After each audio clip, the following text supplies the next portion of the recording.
Baik, selamat datang di pertemuan ke-9 dari kuliah Functional Programming. Pada pertemuan sebelumnya kita sudah mempelajari mengenai apa itu fungsi dan bagaimana fungsi itu bisa digunakan secara rekursif. Nah, pada kali ini kita akan lebih mendalami mengenai functional programming dari segi bagaimana kita bisa mengekspresikan proses komputasi di dalam functional programming. Ini tentu saja Anda harus memahami dulu mengenai fungsi dan rekursif untuk bisa menggambarkannya secara lebih formal. Jadi kita akan mulai perkuliahan kita dengan hal itu. Jadi pada hari ini kita akan mengenal apa yang disebut sebagai lambda kalkulus. Nah, untuk beberapa pertemuan selanjutnya kita akan lebih dalam menggali lambda kalkulus ini. Jadi sebenarnya kalau kita lihat setiap paradigma itu pasti memiliki cara untuk merepresentasikan bagaimana komputasi dijalankan dalam paradigma tersebut. Sebagai contoh, kalau kita pakai object oriented, kita bisa menemukan adanya kelas diagram untuk menunjukkan seperti apa alur komputasi itu dijalankan. Ada apa saja di dalam si program itu atau di dalam suatu perangkat lunak itu akan bisa digambarkan dengan menggunakan kelas diagram. Atau kalau kita misalnya melihat suatu procedural programming, kita bisa melihat bahwa prosedur itu bisa digambarkan sebagai flowchart. Dan kita juga bisa mengenal adanya data flow diagram untuk menggambarkan bagaimana komputasi itu dilakukan dengan melihat perpindahan datanya. Nah, bagaimana dengan functional programming? Apa tools atau alat yang digunakan untuk merepresentasikan bagaimana komputasi itu dijalankan di functional programming? Nah, disitulah kita mengenal yang namanya lambda kalkulus. Jadi lambdanya itu adalah lambda dalam huruf Yunani ya, yang seperti ini. Jadi lambda kalkulus itu kita bisa uh, definisikan sebagai ekspresi yang menyatakan bagaimana komputasi itu dijalankan. Nah, ekspresi ini dalam bentuk ekspresi matematika yang sederhana. Jadi dia akan menggunakan ekspresi induksi atau logika sederhana untuk menggambarkan bagaimana suatu komputasi itu dijalankan. Nah, ekspresi itu nanti sebenarnya akan menggambarkan fungsi sebagai dasar dari ekspresi. Jadi kalau kita lihat tadi ya, object oriented itu akan memperlihatkan adanya suatu kelas diagram untuk menunjukkan kelas itu isinya apa saja. Nah, kita akan menggunakan lambda kalkulus untuk menunjukkan apa yang ada di dalam suatu fungsi. Nah, di sini Anda harus ingat bahwa fungsi itu tidak terkait tipe data atau datanya. Jadi kita hanya menunjukkan fungsi sama seperti fungsi matematika. Contohnya kalau Anda melihat misalnya fungsi rumus ya, rumus untuk menghitung keliling lingkaran, maka ya Anda hanya akan melihat variabel-variabelnya saja tanpa sebenarnya terlihat data apa yang harus kita masukkan ke sana. Ya, dan tipe datanya juga tidak ditunjukkan, apakah dia dalam bentuk integer, apakah dia dalam bentuk float, itu tidak disebutkan. Nah, kemudian setiap ekspresi tersebut tidak memiliki state. Dengan kata lain, dia tidak akan menyimpan suatu nilai benar-benar abstrak seperti kalau kita melihat rumus matematika. Jadi kalau Anda melihat rumus matematika misalnya mencari akar dari suatu fungsi yang b kuadrat plus minus akar itu segala macam. Nah, itu kan Anda akan melihat bahwa itu tidak apa ya, tidak terkait dengan state. Dia tidak menyimpan nilai A berapa, dia tidak menyimpan nilai B berapa. Tapi hanya menunjukkan bahwa kalau ada nilai B ya taruh B-nya di situ. Nah, kemudian kita juga tidak akan berpengaruh pada urutan eksekusi dari fungsi. Meskipun nanti pada saat kita bicara bahasa pemrograman tentu saja urutan akan berpengaruh. Tetapi dalam abstraksi lambda kalkulus tidak ada pengaruh terhadap urutan eksekusi. Nah, ini yang penting harus Anda ingat, di dalam lambda kalkulus setiap fungsi hanya menerima satu argumen. Jadi tidak ada fungsi yang menerima lebih dari satu argumen. Sifatnya adalah unary. Nah, nanti kita lihat bagaimana kita akan menghandle fungsi-fungsi yang memiliki lebih dari satu argumen. Bagaimana kita akan mengekspresikannya di dalam lambda kalkulus yang menyatakan fungsi hanya menerima satu argumen. Nah, kita akan masuk ke dasar dari lambda kalkulus. Pertama ada variabel. Di sini Anda harus memahami bahwa yang namanya variabel di dalam lambda kalkulus itu memiliki makna yang berbeda dari variabel di dalam programming. Meskipun dalam keduanya variabel itu dilambangkan dengan alfabet. Jadi perbedaannya Anda bisa lihat di sini. Jadi kalau di sebelah kiri kotak biru ini kita melihat adanya rumus ekspresi matematika ya. Kemudian yang di sebelah kanan ini adalah ekspresi dalam pemrograman. Nah, yang paling dasar Anda lihat, kalau kita lihat di programming, setiap variabel itu pasti punya nilai. X ini pasti merepresentasikan suatu nilai. Y juga merepresentasikan satu nilai yang sebenarnya kita bisa lihat di sebelumnya, di kode sebelumnya. Atau misalnya A ini ya nilainya adalah hello.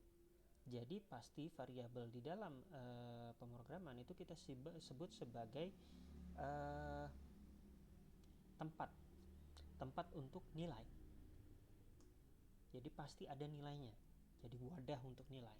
Nah, sementara kalau di lambda kalkulus yang kita sebut kalau kita lihat seperti ini rumus y x kuadrat tambah 2x tambah 1, x dan y-nya ini ya tidak memiliki nilai.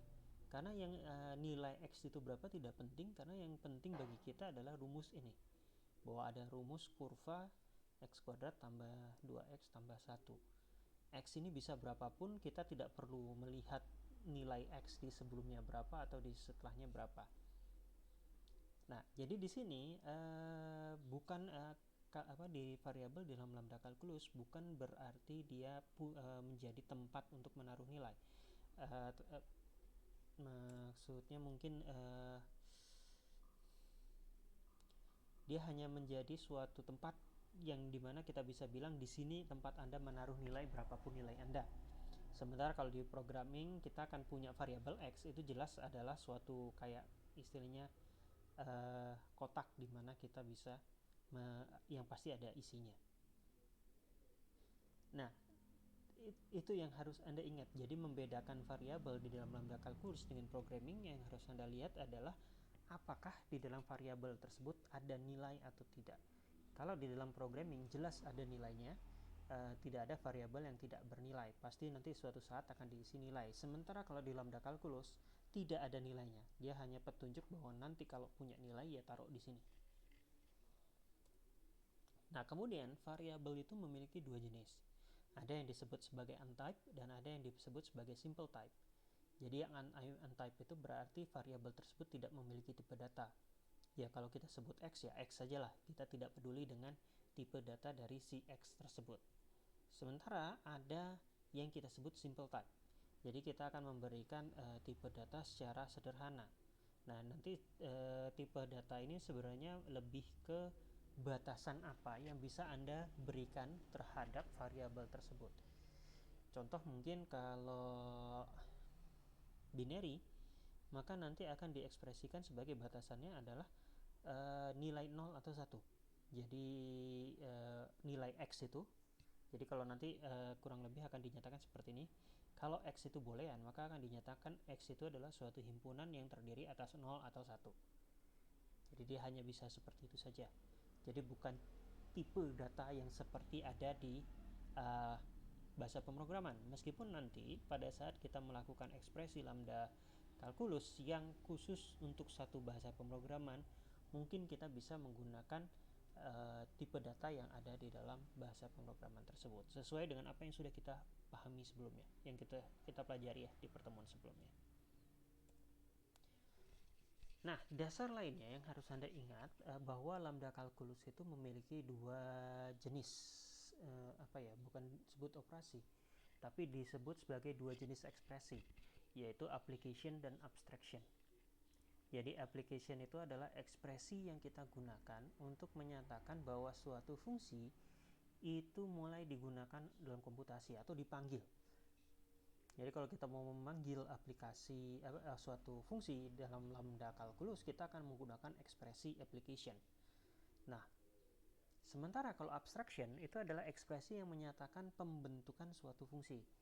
Jadi kalau kita mau menyatakan ada fungsi A, maka bagaimana kita menyatakan fungsi A itu kita menggunakan abstraksi. Sementara kalau kita mau menggunakan fungsi A dengan memasukkan suatu data lah katakanlah, maka kita akan menggunakan ekspresi application. Nah, mungkin Anda akan lebih memahami kalau misalnya kita menggunakan analogi object oriented. Di sini saya punya kode dalam bentuk Java. Anda mungkin sudah familiar ya dengan kode Java ini. Jadi application itu adalah pada saat kita menginisiasi suatu objek baru yang ditandai dengan adanya ini. Jadi ada suatu kelas yang Anda panggil, kemudian Anda beri keyword new. Nah, ini aplikasi karena kita akan mengaplikasikan kelas A menjadi suatu objek baru. Sementara abstractionnya adalah pada saat kita menuliskan kode untuk kelas A itu sendiri. Jadi kalau kata kuncinya ada public class atau private class, kemudian ada nama kelasnya yang diikuti oleh tanda kurung kurawal, maka ini adalah abstraksi, yaitu pada saat kita mendeklarasikan si kelasnya itu seperti apa. Nah, ini sama seperti kalau yang tadi ya, kalau di functional programming ada abstractionnya. Jadi pada saat kita mendeklarasikan suatu kelas, application itu adalah pada saat kita menggunakan satu fungsi, bukan kelas ya, maaf, fungsi. Jadi abstraksi pada saat kita mendeklarasikan atau membuat satu fungsi, sementara application adalah pada saat kita menggunakan fungsi tersebut. Nah, kita akan mulai dulu dengan application. Nah, application punya sintaks dasar seperti ini. Jadi terdiri atas 3 komponen. Ada lambda term ya. Kita akan menggunakan lambda term untuk menyebutkan ekspresi-ekspresi yang akan kita gunakan di lambda calculus. Dia bentuknya bisa suatu huruf alfabet atau memang rumus tertentu. Nah, nanti dia akan dibagi seperti ini. Jadi di yang paling pertama itu adalah lambda term yang akan melambangkan variabel input. Kemudian kita punya tanda panah ke kanan dan lambda term yang mewakili ekspresi output. Nah, contohnya mudahnya seperti ini. Anda punya suatu pseudocode yang menggambarkan fungsi increment ya, di mana Anda akan menambahkan nilai X itu dengan 1. Jadi menaikkan nilai X-nya 1. Inputnya adalah X di sini kalau Anda lihat ya. Jadi inputnya X, kemudian apa yang kita lakukan adalah menambahkan nilai X tersebut dengan 1. Maka ekspresi dalam lambda calculus yang benar kalau kita melihat tadi ini, kita ambil X-nya untuk yang kotak biru, yaitu yang inputnya yang ini, dan masukkan tanda kurung seperti ini, tanda panah ke kanan. Kemudian rumus atau ekspresinya itu kita masukkan sebagai ekspresi output X plus 1. Nah, sebenarnya sangat mudah bagi kita untuk melakukan ekspresi dari application. Jadi Anda cukup ingat bahwa input di sebelah kiri, tanda panah, dan rumusnya di sebelah kanan, atau apa yang kita lakukan komputasinya di sebelah kanan. Nah, ini dibacanya seperti ini, bahwa X itu dipetakan ke X plus 1.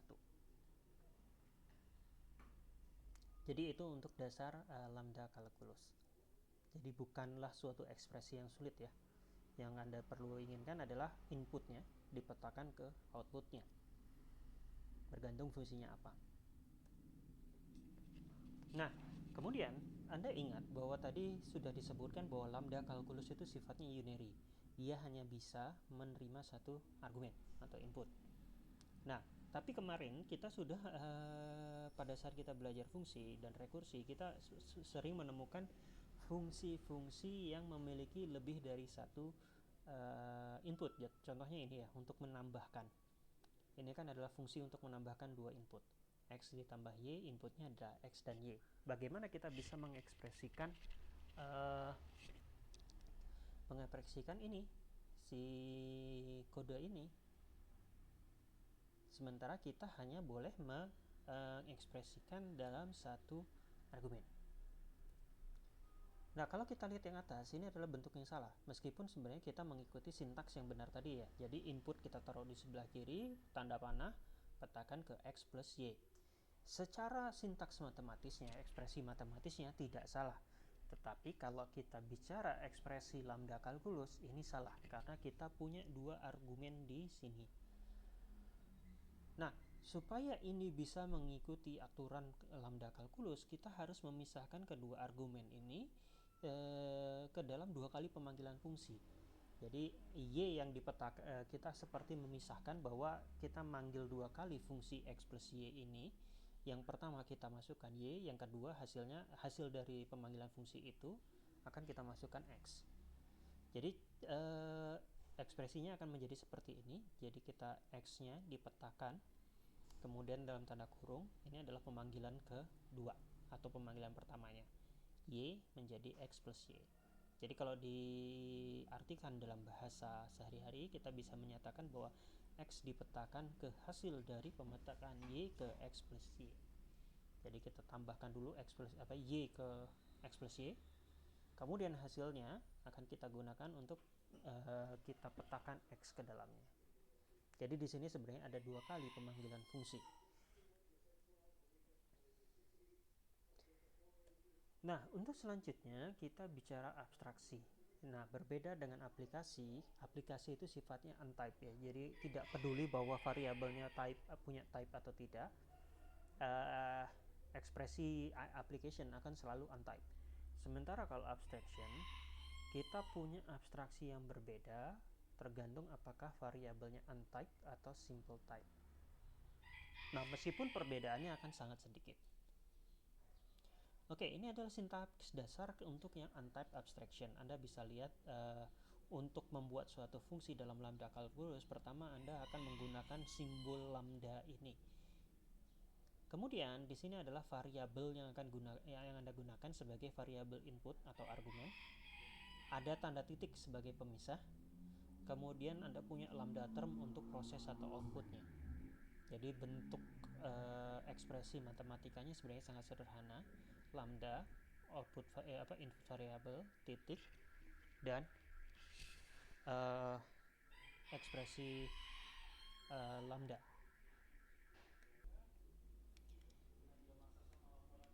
Nah, kita akan coba untuk mengaplikasikan ini ke dalam suatu contoh ya. Jadi kita punya contoh misalnya yang tadi kita incrementkan ya. Ada fx sama dengan x plus 1. Jadi fungsi itu yang dengan input x itu sebenarnya menyatakan incrementnya x plus 1 ya. Maka abstraksinya Anda bisa buat seperti ini, lambda x titik x plus 1. Nah, perhatikan kode warnanya. Jadi yang merah di sini itu akan menjadi merah di lambda expression, yang biru menjadi biru di lambda expression. Jadi Anda bisa melihat tempatnya itu di mana dari suatu fungsi. Jadi yang merah itu adalah inputnya, yang biru adalah outputnya. Jadi pada saat kita mau menyatakan suatu atau mendefinisikan suatu fungsi di dalam lambda kalkulus, maka Anda akan menggunakan ini. Ekspresinya seperti ini. Nah, bagaimana kalau yang fungsinya punya 2 argumen? Ya, seperti yang tadi ya, kita menjumlahkan dua argumen itu menjadi di dalam satu fungsi. Maka prinsipnya sebenarnya sama dengan yang application, yaitu kita pisahkan menjadi 2 kali abstraction. Jadi ada 2 kali lambda expression. Jadi kita akan lihat ini adalah yang dalam tanda kurung adalah pemanggilan pertama, di mana inputnya adalah y dengan fungsi x plus y. Nah, ini sebenarnya kita anggap sebagai suatu fungsi fungsi baru, di mana nanti kita akan masukkan x ke dalam fungsi baru tersebut. Nah, Anda bisa lihat kode warna akan membantu Anda untuk memperlihatkan mana yang mana. Jadi yang warnanya sama itu adalah posisinya berubah dari yang deklarasi fungsi biasa menjadi fungsi di dalam lambda kalkulus. Nah, itu untuk yang untyped abstraction. Sementara kalau untuk yang simple type abstraction, kita hanya akan menambahkan 2 simbol di dalam sintaks kita. Jadi sebenarnya sintaksnya masih mirip. Ada lambda, ada variabel input, titik, dan e. Cuman di antara variabel input dengan titik, kita akan tambahkan 2 simbol, yaitu titik 2 dan new. Jadi ini sebagai tipe inputnya seperti apa. Nah, tipe ini seperti yang tadi saya jelaskan, dia sebenarnya lebih ke batasan. Ya misalnya tadi ya, kalau binary ya kita akan buat ekspresi baru bahwa new itu adalah himpunan 0 atau 1. Jadi menyatakan range nilai yang bisa kita gunakan dalam X. Jadi nanti input itu tidak akan dinyatakan sebagai integer, float atau segala macam, tetapi range nilai yang bisa masuk ke dalam situ. Nah, di sini Anda bisa menggunakan ekspresi yang banyak. Jadi kalau Anda nanti belajar mengenai automata, Anda bisa menggunakan regular expression untuk menyatakan tipe inputnya. Tapi itu di luar kuliah kita. Nah, tapi ada pengecualian. Kalau Anda menggunakan lambda calculus di dalam suatu bahasa pemrograman yang memang punya tipe data, katakanlah Python, kita bisa menggunakan tipe data di dalam pemrograman tersebut untuk menggantikan simbol new ini. Oke. Nah, ini contohnya bagaimana kita membuat simple abstraction. Di sini kita ingin fungsi yang increment tadi kita batasi bahwa x itu bilangan natural, atau sebenarnya bilangan natural itu bisa dikatakan bilangan integer positif tanpa nol. Jadi 1, 2, 3 dan seterusnya. Itu yang kita sebut bilangan natural. Biasanya memang akan dilambangkan dengan new seperti ini. Maka nanti kita akan gambarkan seperti ini di abstraksinya. Lambda x titik 2 new titik x plus 1. Nah, tadi yang saya sebutkan, kalau kita menggunakan bahasa pemrograman misalnya Python, kita bisa ganti new-nya menjadi tipe data yang memang kita inginkan, yaitu misalnya di sini int. Nah, ini adalah untuk yang 2 input atau lebih, bagaimana kita bisa membuat deklarasi abstractionnya. Jadi bisa jadi nanti inputnya itu bisa berbeda ya, antara input yang satu dengan input yang kedua, karena dia punya tipenya sendiri. Jadi sebenarnya x.2 new ini akan menyatakan tipe data dari inputnya, atau input dan tipe datanya. Jadi sebenarnya tinggal kita expand saja yang tadi yang untype ya, dengan menambahkan titik 2 dan tipe datanya di setiap pernyataan inputnya. Nah, sebenarnya lambda calculus juga memiliki notasi query style yang agak berbeda. Kalau Anda lihat di sini kita hanya mendeklarasikan tipe dari inputnya saja, tetapi kita tidak mendeklarasikan tipe dari outputnya. Nah, cuman kalau dari contoh-contoh yang tadi sebenarnya kita bisa melakukan inferensi bahwa tipenya pasti sama dengan input. Karena kalau kita lihat fungsi yang rumus matematika atau proses outputnya itu tidak ada merubah tipe data, jadi ya dia akan menjadi sama.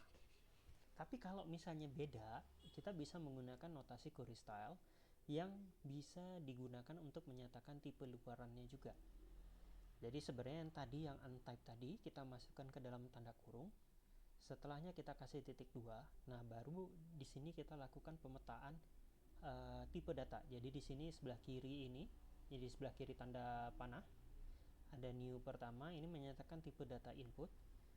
Yang di sebelah kanan tanda panah itu menyatakan tipe data outputnya. Jadi nanti ini dipetakan new yang ini adalah x sebagai input, new yang kedua adalah ini x plus 1 hasilnya berapa. Nah, kalau yang di 2 input atau lebih ya tinggal kita tambahkan seperti tadi. Jadi ada 2 tanda panah. Ini input pertama, ini input kedua, dan ini adalah outputnya. Nah, demikianlah kurang lebih penjelasan mengenai pengenalan lambda calculus. Jadi sebenarnya untuk lambda calculus ekspresinya tidak terlalu rumit. Yang paling penting bagi Anda adalah Anda bisa menghafal terlebih dahulu sintaks dasarnya. Jadi sintaks dasarnya cukup mudah. Untuk abstraksi atau application, Anda cukup mengingat mana yang input, mana yang output, taruhnya di mana. Oke, baik. Jika ada pertanyaan, Anda bisa mengajukannya ke saya, baik menggunakan WA atau menggunakan saluran lain. Silahkan. Selamat mempelajari.